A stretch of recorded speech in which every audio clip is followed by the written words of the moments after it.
This is Dakota News Now, your first alert station. Good evening, I'm Andrea Anderson. South Dakota voters will decide in November whether or not to keep the state's current sales tax on consumed items like food and beverages.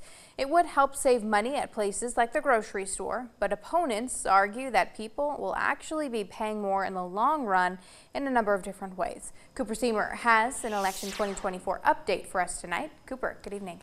Hey Andrea, the coalition helped formed by South Dakotans against a state income tax was formed last month and is now pushing the public to vote down initiated Measure 28 in the November general election. The group argues that eliminating the tax on anything sold for human consumption, even with carve-outs, will greatly affect the state's budget.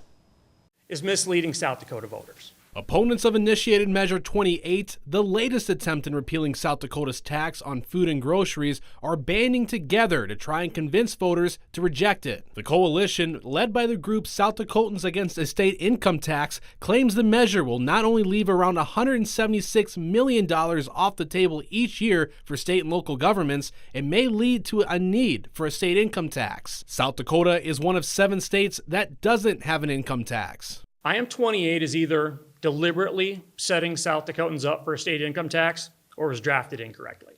Those are the two options. Mayors of some municipalities, like Sioux Falls Mayor Paul Tenhaken, and education groups are also a part of the coalition. They argue cutting that much revenue each year will lead to cuts in service and that people would be paying more by not having the tax. Sioux Falls has a diverse economy outside of just consumables. A lot of our smaller communities don't have that.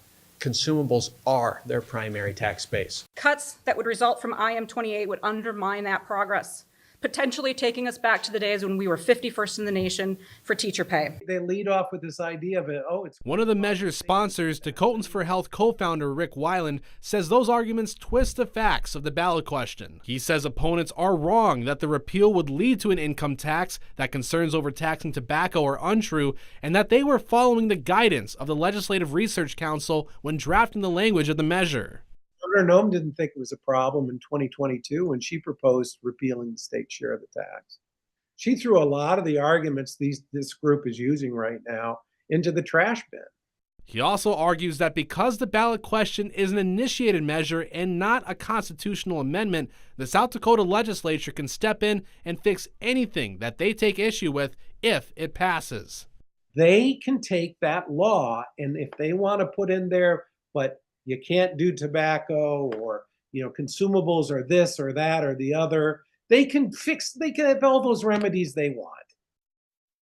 Weiland says polls show a wide support for a tax repeal on consumable items and says inaction from the legislature for many years is what led this effort through the ballot measure process.